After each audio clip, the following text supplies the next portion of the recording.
Good morning. Good morning. I'd like to start with, what have you heard about breastfeeding? I just want to hear a few statements from whoever's heard the good, the bad, the ugly.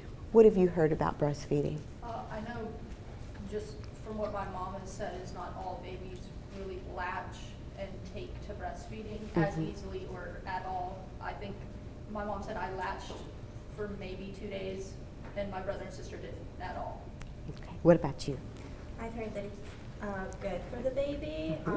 So if I can do it, it's the best thing, but it can also be uncomfortable and sometimes painful. Okay. All right. That sometimes it's not as natural as you would expect it to come. There's some learning you have to do. This is good. Okay. What have you heard? Anything?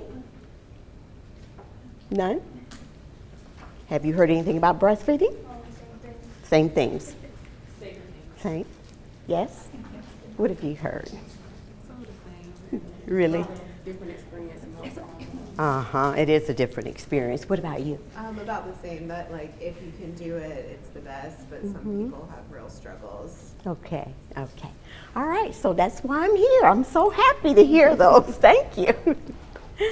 All right, so our objectives, we're going to talk about the benefits, of course, for mom and baby for breastfeeding.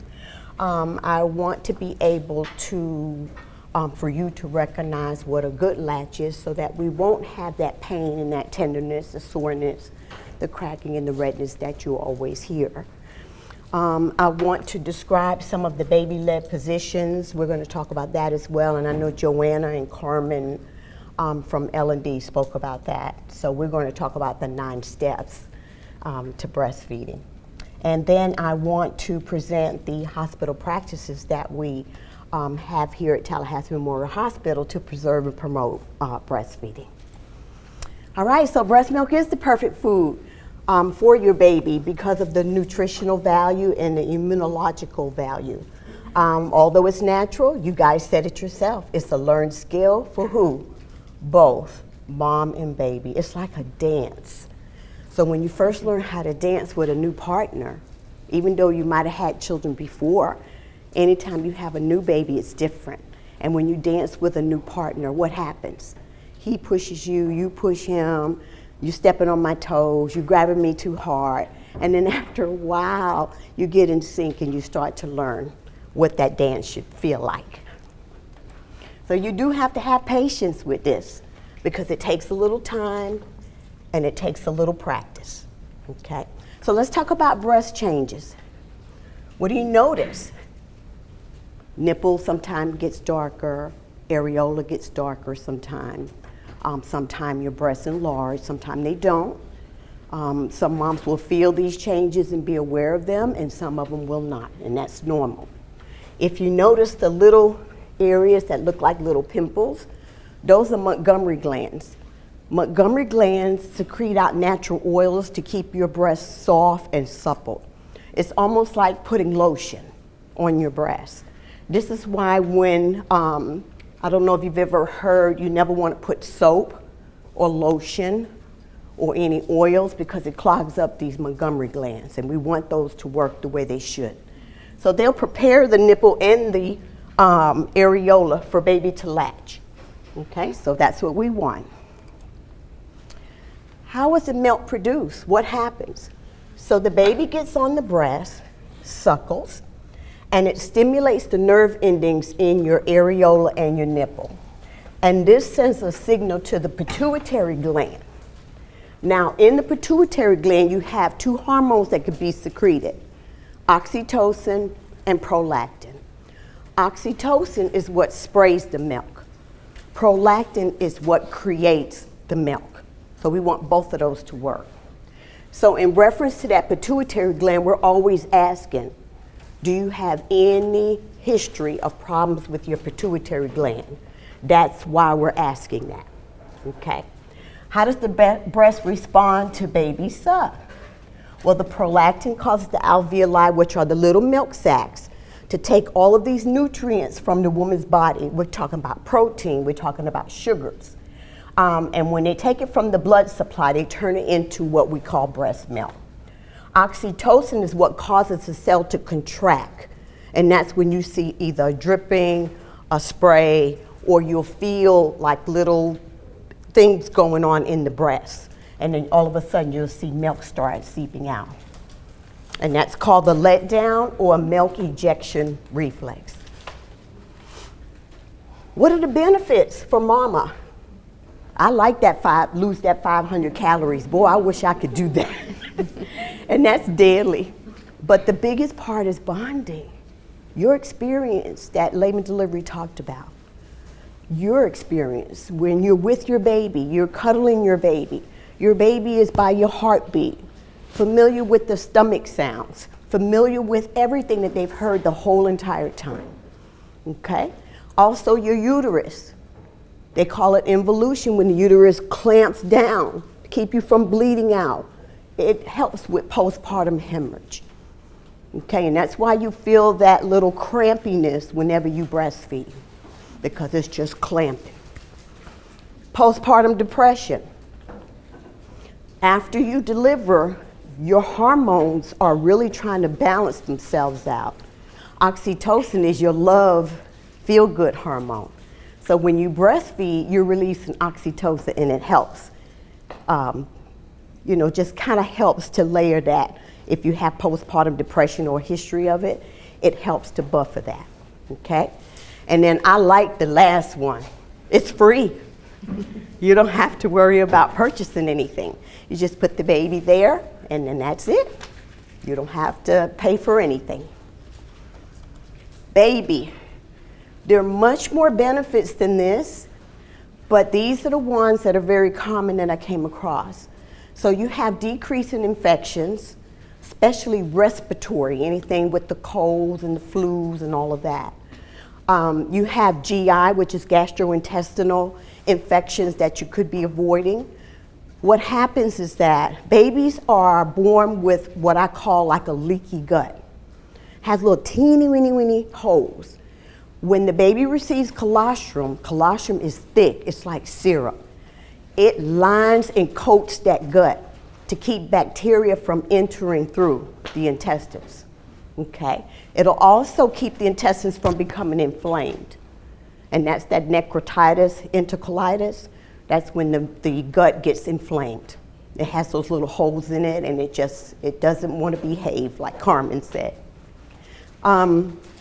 The benefits for the baby is also it decreases sudden infant death syndrome. That baby has to wake up very frequently. I always say you want to see the white of the eyeballs very frequently, especially in the evening times when your baby is more awake. It is easier to digest and it is species specific. A cow nurses its calf, right? A cat nurses its kittens. Their milks are made specifically for their lineage. And our milk is made specifically for our babies. What I love the most about this, I've been doing this a long time, but what I love the most is if your baby needs something by next Thursday, your milk will make that something by next Thursday, okay? And we have lots of improved outcomes, statistics-wise and in theory. Prenatal breast care. I've heard I'm going to scrub my nipples with a toothbrush. I'm going to take a towel and I'm going to rub it across so I can toughen them. I'm going to do a whole lot of massaging and squeezing and manipulating. And I'm going to put coconut oil and olive oil. You don't have to do anything. Nothing. Just wear a good support bra. Try to remember not to put any soap so you won't dry anything out. And most of all, remove your piercings. Okay, I'm seeing a lot of piercings, and there's nothing wrong with that, but it's hard for baby to suckle with piercings there. So that's all you have to do. You don't have to worry. How long should a mom breastfeed for? I'm gonna breastfeed for 3 days. I'm gonna breastfeed for a week. I think I'm gonna go a whole year. So according to the American Academy of Pediatrics, they recommend at least nursing for 6 months. Usually pediatricians start adding in those solids, and so you'll have to have a complementary food at that time, which is your solid foods. But they're asking you to nurse exclusively for 6 months. You're gonna give that baby all those good immunity properties, and that's why they have you do that. And then you can go up to a year. If both of you agree on continuing, you can go to a year or more. I had someone tell me this morning they nursed for 3 years. Okay, so what happens after delivery? You know, Carmen and the Layman Delivery Group, they talked a little bit about labor and what happens. So after your baby is born, you have 9 stages of a breast crawl. And I want to show you a video. Okay, where are we? Up there.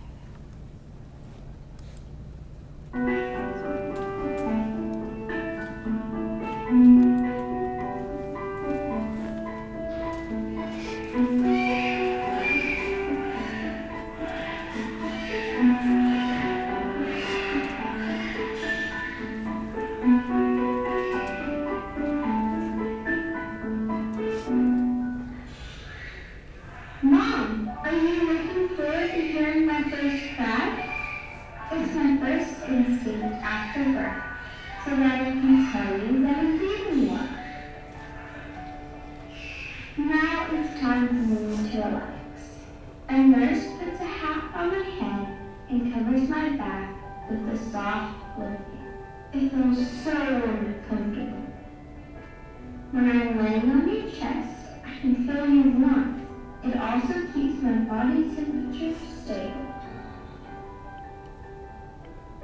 After 4 minutes, I can open my eyes and move my head and shoulders. Mom, look! Is that not cute?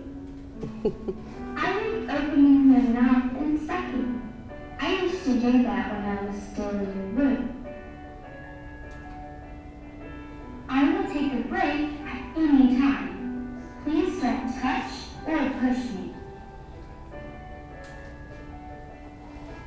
I've got my energy back. I'm stretching out my legs to find your breasts. I can recognize the scent of your breasts, which is similar to that of the amniotic fluid when I was in your room. The smell is also still on my palms. Are you surprised? I'm crying to your breast as I get to know my new surroundings. I suckle your nipples, touch and massage your breasts. This also helps your colostrum come faster. I will feed solely on your milk for the first 6 months of my life and continue to be breastfed for my first 24 months and beyond. So I must at least spend 20 minutes and acquaint myself with this process. Now it's time for me to enjoy the collage.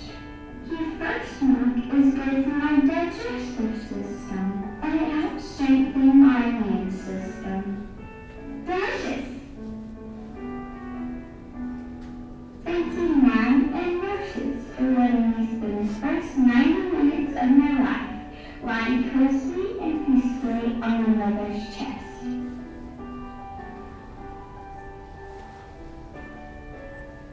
Newborns need time for the first 9 instinctive stages after birth, and to have moms produce the first drops of breast milk. After being breastfed for 15 minutes or more, I'm full already. Now it's time for me to take a restful sleep.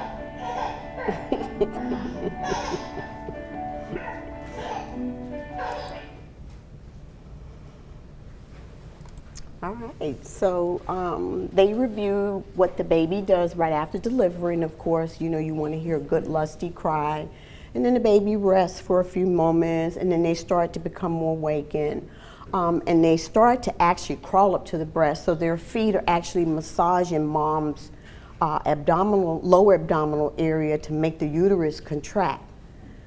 Okay.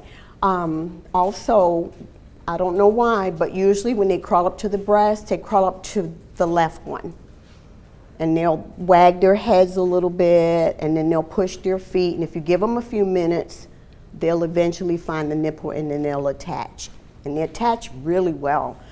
They're usually awake the first 2 hours after delivery. And then when you come up to family care, that baby starts to go to sleep, and that's when moms will say, my baby's too sleepy to feed. Well, your baby's probably tired, is already eaten down and labor delivery, and now wants to rest. Okay. What do y'all think about that video? Yeah? Okay, remember labor and delivery talked about the power of skin to skin, or how they place the baby skin to skin right after delivery. Again, I do want to reiterate what they said. Communicate with your healthcare provider and your nurse as to whether or not you wanted to do the skin to skin, because we're so used to just putting the baby back home. That's what I call it. Bring baby back home into the kitchen where the food is at. So having the baby skin to skin, the reason why they say it decreases the stress in both is because mom knows where her baby is at. The baby's right here. When the baby is removed from the mother starts to worry and start to wonder, where is my baby? You know, what are they doing? How long is it going to be? So mom is very comfortable and very relaxed when her baby is on her chest. She also releases oxytocin, the feel-good hormone. So that also takes care of that stress part. You begin to learn each other. I always tell parents back in the day, we used to count fingers and toes. We used to look from head to toe with the parents so they could see where's the birthmark. You know, my baby has a little dimple right here, and that's how you begin to know when you guys are together. And that's a really, really intimate, private time that we would like to give you, because again, this is your experience. It stabilizes the baby's temperature, because skin to skin, mom is a furnace, dad is a thermostat. Dad heats and cools, mom heats. Okay, so what you want to do is make sure that you don't have a bra on or a camisole or anything. You want your baby to be here. You want the head to be turned. You want the feet and the knees to touch the abdominal area. Okay. Strengthening baby's digestion and immune system. So all of those properties that mom has will go to baby, and that's how baby picks up on those immunity properties. Also, when the baby, again, puts its mouth on the areola and the nipple, they're actually doing this motion, and they're receiving a lot of those properties that they need to stay healthy. Encourages the baby to relax and spend more time sleeping. It produces a stronger milk supply because you're releasing oxytocin and you're releasing prolactin, which makes milk. And then it reduces postpartum bleeding in moms, which means that uterus again will contract. How do you know if the baby's latched on? How do you know my baby's getting enough? How can I tell? What should I see? What do I do if I think something's just not going well? Okay, so what are we looking for? A wide open mouth before baby latches. We want the chin to lead. Okay, why do we want the chin to lead? Because we want the bottom lip to open up wide. It's like a hinge almost. So it's that bottom part that we want to open and come into the breast. We want the lips to be flanged like a fish. We want to hear swallows. Took me a long time to identify this, but I can hear it. Even with I can close my eyes and can tell you where a baby is at, the way that they're swallowing. I can tell if they're getting enough because I can see the long jaw movements. When a baby first gets on the breast, they go very quickly for mom to have what we talked about, a letdown or a spraying of milk. As that milk begins to come, the baby slows down to a rhythmic state because baby has to suck, swallow, breathe. Suck, swallow, breathe. Okay? The nipple should not be pinched. It should not be crimped. It should not have any blisters. It shouldn't be a shape that wasn't before the baby got on, so that's why you want to look at your nipple. It should be long and round. It should be the initial nipple appearance before the baby got on.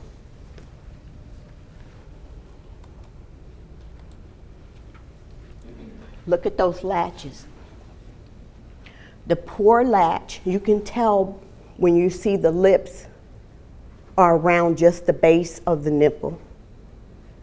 Look at where the nipple is at, as opposed to a good, very good latch. The nipple extends 2 to 3 times its resting state when the baby is suckling. When you pump, the nipple extends 2 to 3 times its resting state. Okay, so what is the optimal latch? We want to pull the nipple back in that soft area back here, near that soft palate, as close as we can. I want you to take your tongue and feel right behind your teeth. You feel that little hard area is kind of like a little rough. Now take your tongue and go back where that slick area is at. That's where your nipple should be. Any questions about that? Okay, let's talk about the letdown for a minute. Of course, as the baby begins to suckle, they initiate a letdown because of those hormones that are being released. Now, when you're pumping, because I'm relating this to the baby, when you're pumping one breast, the other one might leak. And I have a really funny story really quickly.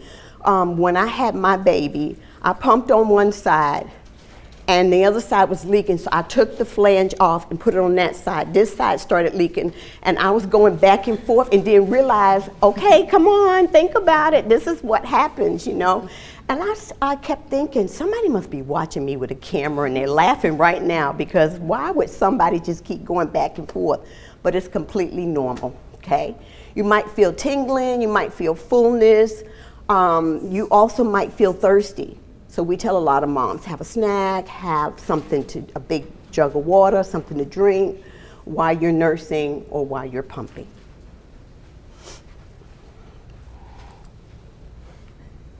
Okay, so you know what's called liquid gold. Everybody knows that. And that's also the colostrum. And you'll notice the color changes. Look at day 3, it's real rich and golden. I've heard moms say, oh, my milk is not in yet. This is the first milk, colostrum. And look how deep yellow it is. That's beta carotene. It's very rich in beta carotene and protein. Okay, something your baby really needs at that time. Remember, the breast changes and the milk changes every day. So if you look at day 5, it gets a little bit lighter. Day 6, look at the little whitish area at the bottom on day 6, and now look at 25 days. Mature milk, totally white, creamy, not as thick as colostrum. Any questions? The first feeding, it's only like 5 mil, right? It's really... I'm sorry? The first feeding is really small. It's only like It is 5 very mil. small. Yes, sir, it is very small. Remember, the baby's tummy is like a small grape. Yeah. So you have to think about how much fluid can you put into a small little grape. Okay. And that's like the first day, right? And it will grow, obviously. But yeah, the Yes. first day is like 5 to 7 mLs of amount. Yeah, yeah, so small. And Thank it's you, made that Maria. way, right? Because babies, they're learning how to do this. Imagine having lots of milk to deal with, learning a new skill. So, and it builds as, you know, baby needs more calories as well as learning to the skill to really breastfeed and attach well. That's what we want. That right there, that's what we want after a baby is fed at the breast. He shouldn't be screaming and crying and searching and looking and wondering and all. That right there is what I like to see. That is a happy baby and very satiated. All right, Maria. Okay, so how can we help you guys reach your breastfeeding goals within TMH? So we're here to protect and support and promote breastfeeding, right? It's let's see, and we have procedures, and we follow the 10 steps to successful breastfeeding, and which comes from the World Health Organization, so worldwide. So there are 10 steps, so we do need policies, right, to kind of guide us, make sure we're keeping up to the standards. So written infant feeding policy that are routinely communicated to our staff and with parents. And then we talked about the skin to skin, the importance of skin to skin, that uninterrupted time. And also discussing the importance of and management of breastfeeding with pregnant women, like we're doing here today, right? And we also have what's the family medicine practice that belongs to TMH that also help families, pregnant women. I also wanted to mention that we also have an antenatal unit, which means a lot of our expectant mothers are there. And we try to do breastfeeding education. They have a special prenatal booklet that we give them, encouraging them skin to skin, delaying the bath, like L&D or labor and delivery talked about, feeding on cue, feeding baby as much as possible, and rooming in, because we want you guys to be and stay together as much as possible. And then, support mothers and families to initiate the breastfeeding, and then maintain it and manage common difficulties. So all our nurses are trained to help you support breastfeeding throughout your stay. And then we have us lactation consultant to come in and help if there's more difficulties. And we have evening coverage and night coverage at some days as well. And then for when you go home, we have our breastfeeding support group. We now run on Wednesdays, 10:30 to noon, but it's posted on our website, and we'll review this all with you before you guys leave. And then we also have outpatient lactation help that you can come in one-on-one. You bring you and your little ones in, and we can see what's going on with the latch and everything and support you there. And it's always good too to check with your insurance companies. I've never known an insurance company to turn down a claim because mom needed some one-on-one help, with the lactation consultant. So it's always good to check with them, not only about your consultation with lactation, but also about a breast pump. I notice a lot of people don't know that the insurance companies are covering these breast pumps. So I would start checking out now to see what is going on. And I mean, I see a lot of insurance companies, Capital Health Plan, Blue Cross Blue Shield, Aetna, United Health. I see Humana, I see Sunshine, I see Simply Healthcare. I mean, it's tons of them. I'm just used to seeing them throughout the years and helping moms to order their breast pump. So I would check it. I would check it out. With CHP, I know you probably get more than 5 visits, private visits with the lactation consultant. So that's why I would check it. Yeah, good. And then last on this slide is we have ongoing support for the staff and educating staff to make sure their skills are up and help you guys while you're here. Yeah. And we go to the next one there. All right. And then also the World Health Organization, they promote not to give newborns any food or fluids besides breast milk unless medically indicated. And that gets really tricky, Maria.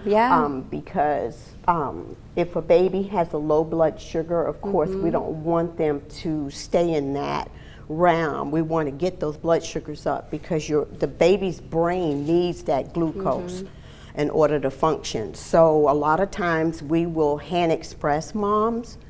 We'll hand express in a teaspoon, and we have a little small Foley cup that we use, and we feed the baby with that. Sometimes we'll have you pumping as well to get out more milk.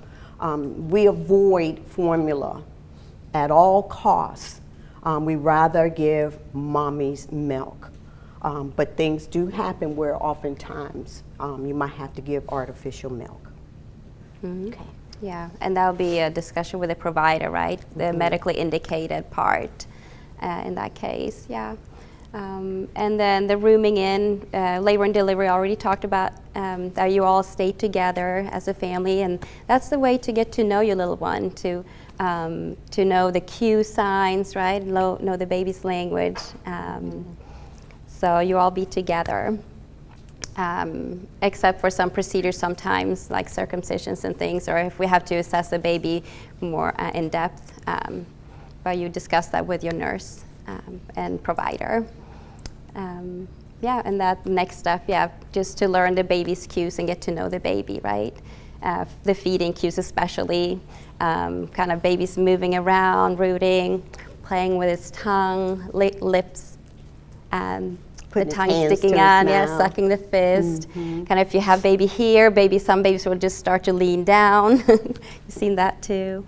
So just to get to know your little ones. Yeah, and then another thing in the 10 steps is to counsel and review the introduction of artificial nipples like pacifiers and bottles. Sometimes could change the way the baby sucks on a nipple rather than on a breast. But then sometimes in NICU, like nipples, they use that to help the babies train too. If they need extra training how to suck and like have their muscles be strong and just organize their sucking if they are born too early, where they typically, grow and get those skills inside in utero. So it kind of depends in that situation. So I guess it's not all bad, right? Right. So you do want to think of it this way. The pacifier is a little bit longer. Usually mom's nipples are a little bit shorter. The pacifier is more firm. Mom's nipples are softer. The pacifier is empty calories because nothing is coming out of it. Mom has all the calories in the world. So then you have to ask yourself, how do I get my baby to regain its birth weight back within 2 weeks? If you wanted to gain weight, what would you do? Eat, right? So that's why you want to refrain or try to postpone pacifier use until the breastfeeding relationship is established. Because you might lose a feeding opportunity. The baby's sucking a pacifier, you might miss those cue signs and the opportunity to feed. And therefore maybe baby will not gain weight properly, or the training, right? The skill that happens, at the breast, you miss that, yeah. So the discharge, the coordinating the discharge, so the parents and infants can be seen in a timely manner, that would be us. The reason we come in is we make sure everything is going well. You have our contact information. You have all the community resources at your fingertips. You can call us anytime. If we're not answering, leave a message. That means we're in a room. We're coming right back to answer the phone or either go over our call list. Just reach out to us. We always tell you the first week, it's really involved. And so that's why I always say, have our phone numbers at your fingertips. Call us. Don't feel like you're bothering us. Maria mentioned the support group, and then she mentioned the outpatient consultation. We have a special digital scale that we weigh babies before they breastfeed and after. We can tell you how much milk the baby actually received from the breast. I love doing test weights because it gets the parent to see what has my baby transferred from the breast. How much was it? What was the baby doing? Can we put the baby back for more milk? How should we navigate this journey? And so that's why we're here. Utilize us. I see a lot of moms and babies going home a little bit earlier. And when they get home, they call back and they say, baby will not eat, or baby is sleepy, or baby is this, baby is that. So that's why utilize us while you're here, so we can kind of give you the little tips and strategies to get your baby to feed. Because if this doesn't happen, then do this. And then if that doesn't happen, do this. And so that's what we're here for. That's what we do. Yeah. We love doing this. I've been doing this for many, many years. And Maria, she loves it. She's a lactation person, and she loves babies, and we love what we do. I wanted to mention, we also have Liz Miller as one of the other lactation nurses. She's been doing this for a very long time as well. And then Ever Fernandez, she's the one that comes in at night. So you might see her 3 in the morning, 1 in the morning, so she's there for you. And Hope. And Hope, I'm sorry. Richards, Yep, yes. Hope Richards. All right. Ooh, any questions? I taught you a 6-week course in about an hour almost. Do you have any questions at all? I must be good, no? Yes, ma'am. What if we start to see like colostrum before the birth? Should we collect that and save it, or Collect the colostrum? colostrum? Okay, so if you manipulate the nipple or the breast, your uterus might have some irritability, meaning that you might go into labor. And I would not want anyone to go into labor too early. Okay, so that would be a good question for your provider. If your provider say it's fine, then it's fine. You collect it, you put it in the freezer. Breast milk is good in the freezer for 3 to 6 months. And that freezer is the one where it's at the top of the fridge where you open and close all the time. For a deep freezer, it's 6 to 12 months, just to let you know. But I would freeze it, time it, date it, and then if you need it, you use it when baby is here. Good question. All right, yes. Is there any like food or drinks that help the mother produce milk like, along the way if she's having trouble initially?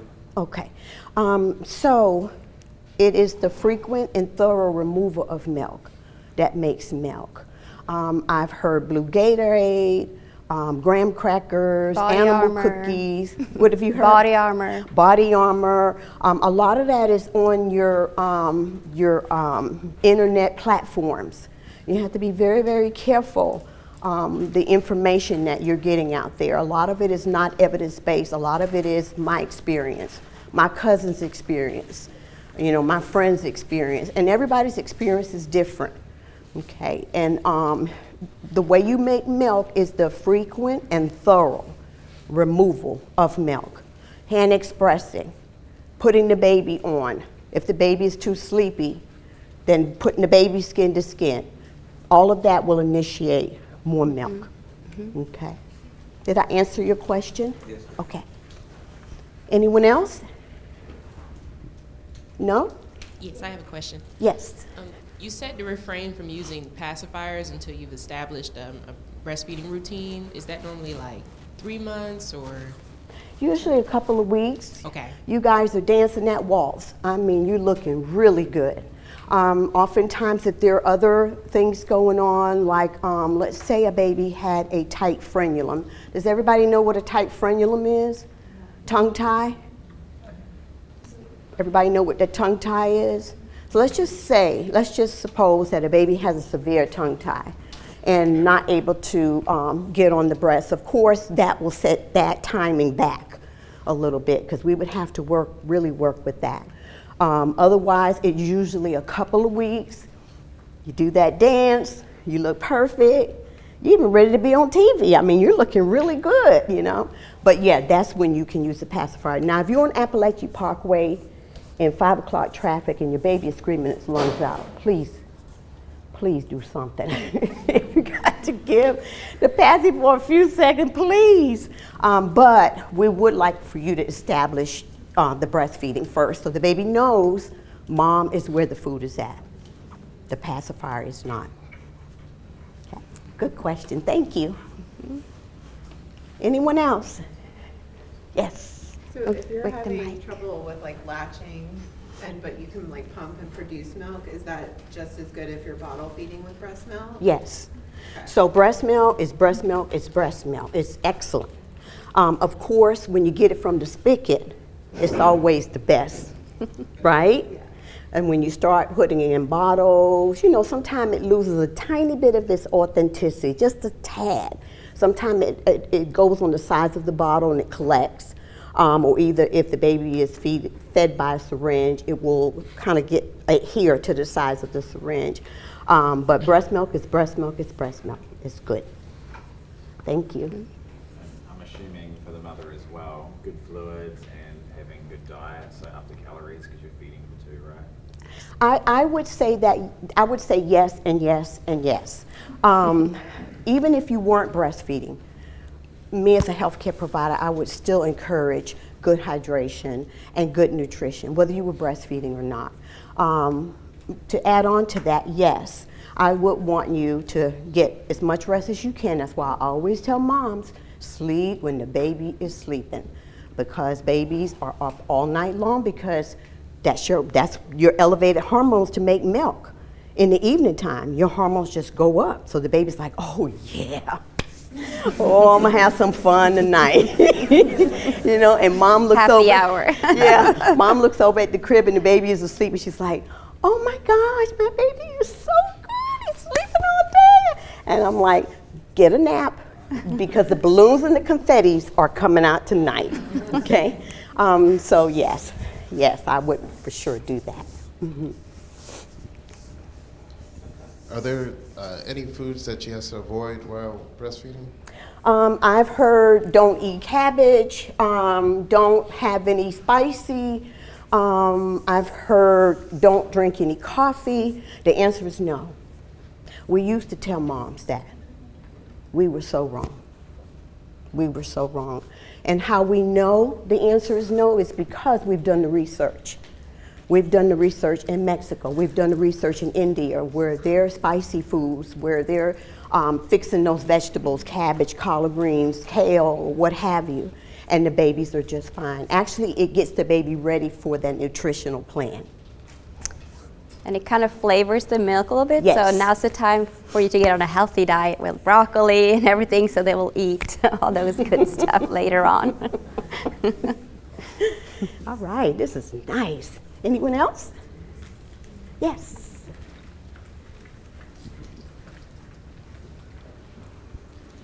Is there any chance babies throw up while she or he is asleep?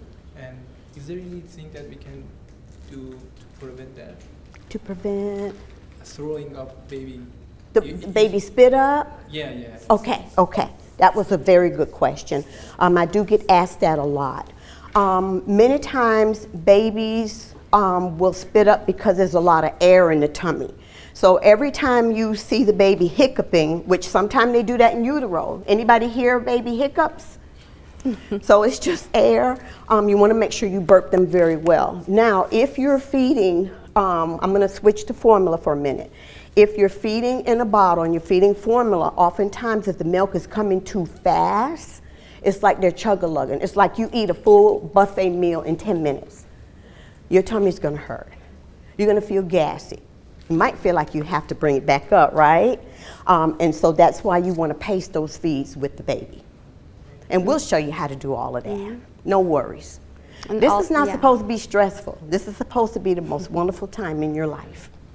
Okay? And we want to make it that way.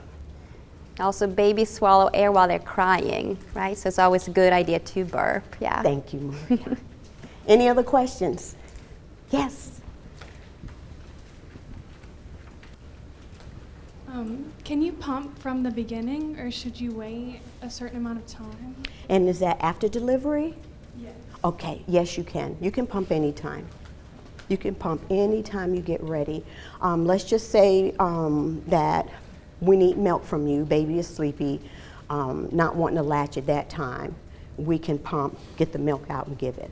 You can pump anytime, because things do change. Some of our babies will be with their mothers, and then respiratory issues will rise, and then they might have to go to NICU visit for a little bit. And then we have moms pump, hand express, give that milk to their baby. And we have pumps setting up in the hospital for you, hospital grade pumps, to help you guys if you would need it. If baby's not able to latch, then that's the plan B, to use that pump to stimulate your body to trigger and make that milk come in. And that's really important to do that early on, like the first few hours. That's important time. Okay. And we do have those pumps for rent too. I should do another question. Okay. So like, can it be confusing for the baby to have a bottle and then go back to breastfeeding, like in the very beginning? I noticed that it depends. Whatever nipples that you're using and the flow. Now from a bottle, the flow might be very quickly. From the breast, they have to actually pull. That's why they can't overeat at the breast. Once they stop sucking, the flow usually slows down. With the bottle, it's just and so a lot of times we show our parents how to pace bottle feed, which is keeping the baby from chug-a-lugging all of that milk. Okay, and we will go over that as well. Yeah. Thank you for that. I have two questions. The first is it still every 2 hours that you should pump? Actually, you want to pump as many times as your baby would eat. Okay. So your baby would eat 8 to 12 times in a 24-hour period. We encourage that. So a minimum of 8 times a day. So if you would divide that into 24, it's approximately every 3. Okay. Every 3 hours. And then, is a hospital grade pump best, or what advice do you have? It depends. If I have a mom who delivered early, I need the big guns. I need the Army, the Navy, and the Air Force coming in that room. And so what I do is I set up the hospital grade breast pump. Okay. If we don't have anything going on, we're good. You don't even need a pump. The only way that we bring it out is that if we need it, because your baby actually uses its tongue, its hard palate, its soft palate, its jaw, positive and negative pressure. 6 things that your baby utilizes when it's on the breast. The breast pump pulls. That's negative pressure. That's all it does. Like, it doesn't massage the breast like a baby does. So the baby is better than anything when the baby is latched on properly. Okay, and then the next best thing would be the breast pump and hand expression. Did I answer your question? Yes, but also like, so when you go home from the hospital, so what breast pump you should have or already have, and then especially considering returning to work. Yes. So if you're considering returning to work, I like one of the really upgraded breast pumps because you're away from your baby. And so there are a lot on the market. I've heard of the Spectra. A lot of moms like the Spectra. Some of the moms like the Amida. Amida Purely Yours. It's really tiny. You can put it in your pocket and walk around. But that Spectra, they rave on it. It used to be the Medela.